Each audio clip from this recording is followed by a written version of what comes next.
J'ai la chance d'être dans une maison, donc du coup, j'ai la possibilité de faire aussi du sport le matin dans de bonnes conditions. Puis ensuite, je rentre dans la journée de travail sans transition, avec surtout le matin tout ce qui est mail, modification de propositions, travail, je dirais, de fond.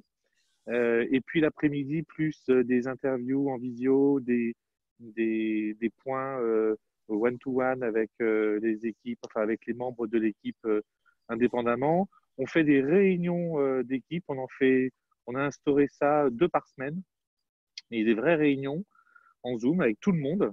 Et donc ça, je trouve que ça structure bien la semaine parce que on attend d'avoir suffisamment d'ordre du jour pour pouvoir les déclencher. Donc ça, c'est plutôt une bonne chose, c'est structurant.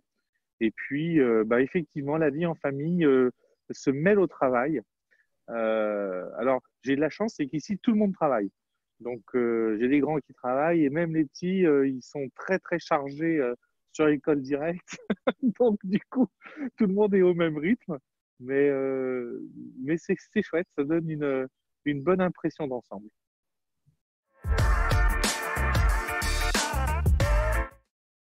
Alors, nous, on a la chance, chez Parti Pris, d'être une toute petite équipe très solide qui, d'habitude, est sous le même toit, hormis une personne qui travaille à distance.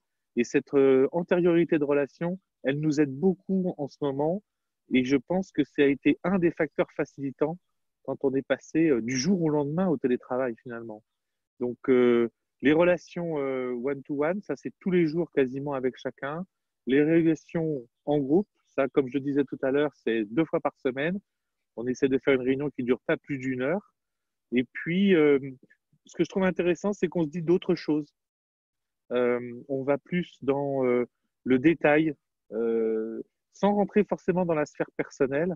On va plus dans le détail des perceptions, des ressentis de chacun. On est un peu dans une situation où la relation, soit par le téléphone, soit par le contexte, soit par l'addition des deux, intensifie l'échange. On avait, par hasard, du calendrier finalement, plusieurs projets sur le feu, qui étaient des projets de fond, qui nécessitaient qu'on questionne notre manière de travailler, la manière dont on se projetait dans l'avenir avec nos clients, l'évolution de notre offre produit vers les clients.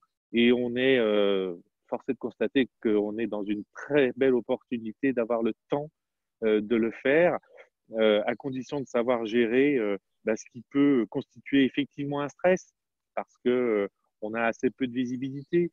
Mais la chance qu'on a, par cette espèce d'arrêt brutal, eh ben, c'est finalement d'avoir que le temps de repenser le collectif, l'entreprise, l'offre, bref, tout ce qui constitue ce qu'on fait pour nos clients à longueur d'année, et que malgré notre volonté, on n'a pas le temps de suffisamment poser sur la table parce qu'on est souvent à fond comme des wagons lancés sur des rails.